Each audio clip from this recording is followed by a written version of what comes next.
Hi guys, and welcome back to another Dot Race video, and today we're going to be playing MotoGP 21. It's time for a challenge here in Misano. We are only going to be using Power Setting 1 with Loris Capirossi on board his Ducati. So in pole position is Toru Okara with Bayliss and Shinya Nakano on the front row, Roberts and Byrne and Valentino Rossi in the second row, Barros, Kato, Melandri, Hayden, John Hopkins and Sete Gibernau, with Max Biaggi and Loris Capirossi at the back of the grid. The premise is simple: start from the back of the grid with Power Setting 1 and win this Grand Prix. So here we go, the red lights are now out. Loris Capirossi on the red Ducati, of course. Terrible start because, of course, the Power Setting 1 not enough to get us into the first corner in a good position, because we would need the Power Setting 2 or even 3, of course. But Misano is a very, very excellent track, a very easy track to navigate in this video game as well, so I'm pretty confident we can perform at our best level here today and potentially win this challenge. So going into Rio for the very first time, opportunity to get up the inside, 2 or 3 riders here if we can get the job done. A little bit of contact with Gibernau, and Gibernau will have the inside line, so we won't be able to get up on the inside for turn 6. So Max Biaggi has already been claimed. It's now for Sete Gibernau, the late great Nicky Hayden, and a couple of riders ahead of him as well. So you can see on the back straight there as we go around the outside of Gibernau. Can we make that stick going around the outside into Quercia? Not quite. Looks like Gibernau was a little bit stronger, but on the acceleration out of the corner, we might be able to line him up for the next right-hander here going into Tremonto.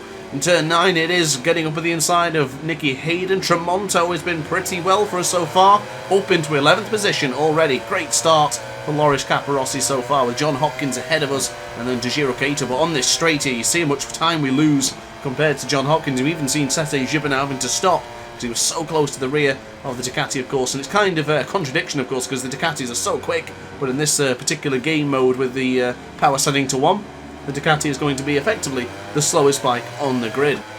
So now on the left hand side we'll go for turn 15, right onto the rear of that wonderful, beautiful Red Bull livery for the Suzuki. I really enjoy that one. I hope they make a sort of a comeback, but I guess they can't do that now anymore because Monster Energy is now sponsoring the Suzuki team, so I guess that's immaterial, but it would be nice to see some sort of livery like that once again. But into the right hand side now for turn 1. Lap 1 has been completed, so only 6 more attempts here to try and beat Toru Okara, Troy Bayliss and Kenny Roberts up at the front there. We need to still work our way. We don't want to do anything too rash, and of course I don't want to just try and barge the AI riders out of the way, because that's not how I do things. I'd rather have a good battle with them and maybe try and push that a little bit harder to get through, rather than just bumping them straight out of the way.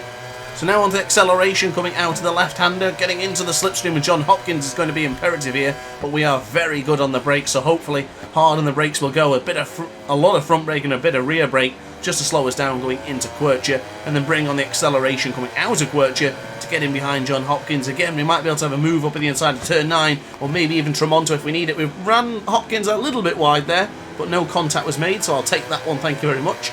And now we'll get back on the inside and try and get to Tajiro Kato, but look at the speed he's got away from us there.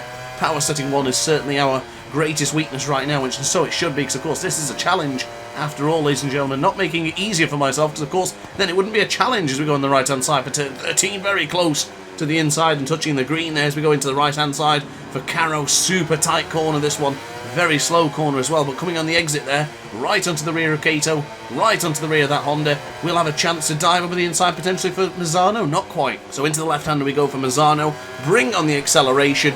We should be able to get a bit of a double slipstream here from the Honda of Kato and then the Yamaha of Marco Melandri, but not quite as things stand yet. On the right hand side we'll go for turn 1, there is John Hopkins. Is he lining me up for a move on the left hand side there for turn 2? Now, something to mention, we didn't actually make a single overtake on that previous lap, so something we need to pay attention to on this next lap and make amends for, and we're going to do it now up on the inside of Tajiro Kato. Beautifully done going up on the inside of Rio. There's no chance he can fight back now, so on the right hand side we'll go now for the Ducati of Loris Capirossi as Kato fights back immediately. What a move from Tajiro Kato, that certainly caught me off guard. And we're going to have to dig down deep for this one. Goodness me, I was not expecting Kato to fight back so strongly going into the left-hander just a moment ago. But now into Querch, we've run it a little bit deep, using a lot of rear brake to slow this Ducati down as we now go into the slipstream of Kato. Can we get him going into turn 9 and then for the potentially around the outside for turn 10. Tremonto, you better believe we're going to try that now. A little bit of contact made there. Rubbing is racing, of course. We now have the slipstream of Marco Melandri, though, using a lot of power.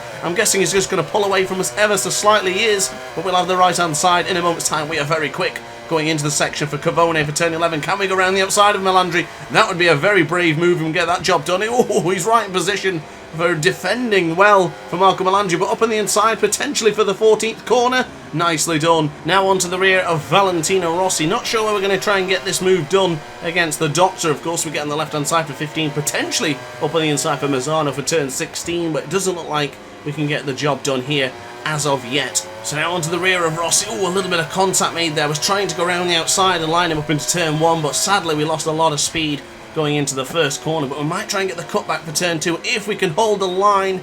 Not good enough. We're going to have to try and pull it off there and go into the rumble strip. Not quite going to have that job done. We need to be closer before I make that move, but he has gone wide for the very anti-Del Parco. Up into turn 3. We are now into 7th position with only a couple more laps left to go in this challenge. So on the right-hand side, we'll go now for 5, and then for the left for 6 as we flick it to the left-hand side, holding that second gear and bringing on the power. 120 miles an hour, you know the score, giving it everything we've got now. Still on power setting 1, of course, with the electronics down in the bottom right corner of your screen there. So TCS 3, anti-wheelie on 4, and of course that's it for as far as the electronics go when it's on realistic settings. Now on the right-hand side here, we've been very strong going into turn 9 and into Tremonto for turn 10.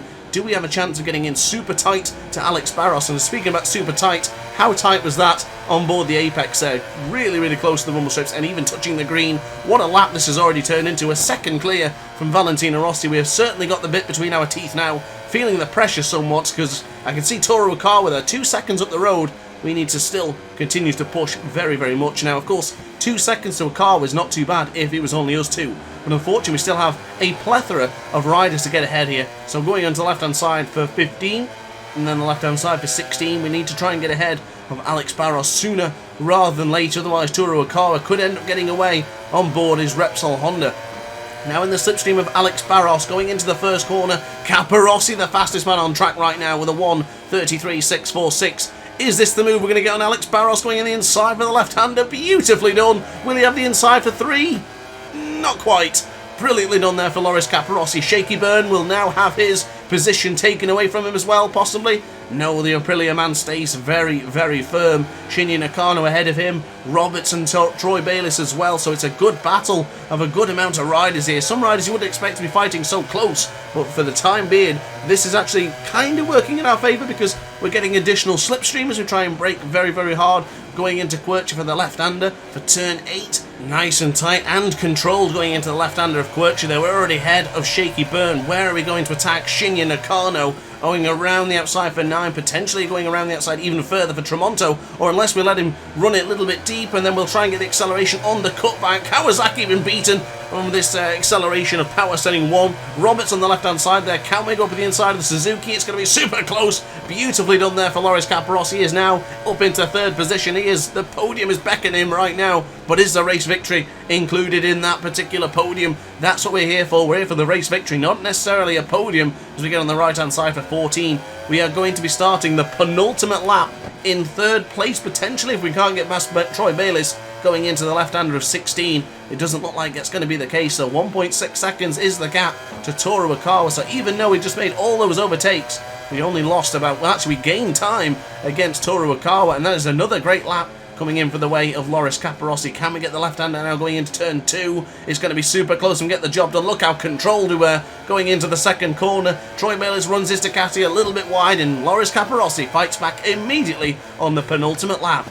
So on the right-hand side, we'll go for Rio onto turn 4, and then turn 5 just coming up very tight to the apex there. There's a flick it to the left-hand side to get it into turn 6 as well. Now, there was a little bit of a wheelie going into that left-hander, and I did concern myself that thinking that would unsettle the Ducati, but I tell you what, it took it in its stride. This bike is feeling fantastic right now. Took a few laps for us to get into it, but now I feel fantastic on board this Ducati Desmond Sedici from 2006, of course. As we go on the right-hand side going into turn 9, firm on the brakes. We'll go then for Tremonto for the right-hand side. A little bit of too tight to the apex there. Not quite how I like to get that one done. 1 second is the gap to Akawa, but how much time will he gain on this particular section here? I do think we are very strong going into the right-handers of Cavone, and then even beyond that. So 9/10 of a second is the gap potentially for now. 8/10 of a second even now. So we go on the right-hand side for 13. Can we be firm going into the brakes of 14 to really close this gap? We're 4/10 of a second quicker than Akawa ahead. However, it could even be more than that by the end of this lap.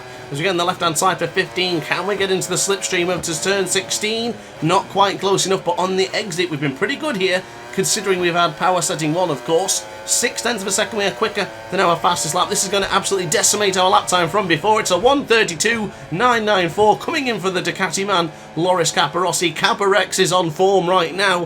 Where on earth are we going to make this lunge up on the inside of a car where 2 seconds is the gap to Troy Bayliss on this final lap? So that is pretty much curtains. It's down to these two men to battle it out for the victory. Japan versus Italy here in San Marino.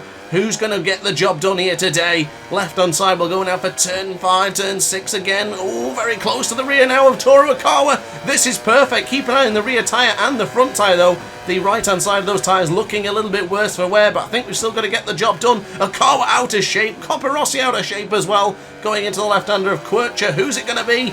Don't forget, guys, we still need to win this one because the challenge is to win on power setting 1. Going around the outside of Okawa. He is playing it very defensively. Look how defensive Toru Okawa is playing it, going into Tramonto. As wonderfully done there for Toru Okawa, but do we have the speed? We have been so rapid around these corners. Okawa's having a good old look behind him. I think you need to concentrate. What you're doing is to get super close. Capirossi makes contact. A bit of a gesticulation there from Capirossi as we get on the right hand side now for turn 13. Can it be 14 for Caro coming up the inside? It's going to be good. Job done.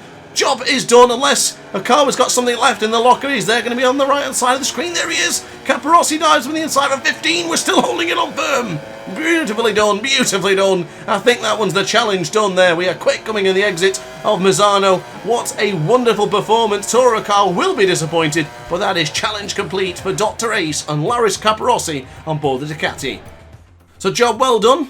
We managed to get the victory even now on power setting 1 from the back of the grid. So your podium finishes are Capirossi, Okawa and Troy Bayliss on the final rostrum spot. But that is it, guys. I hope you enjoyed this video, and I hope you enjoyed this little different style of video where we have a challenge instead of just racing normally. And I tell you what, guys, I rather enjoyed that one, so I hope you did as much as I did. So if you did enjoy, like, comment and subscribe. Hit the notification bell to be alerted to every single Dot Race upload. And up on the note, guys, I will see you in the next video. Ciao for now. Oh hi, didn't quite see you there. Good to see you're still here. If this video didn't quite set your appetite, then why not watch some more Dot Race content by clicking the video shown on screen now. Furthermore, if you would like to follow me on social media, you can do so now with the links down in the description.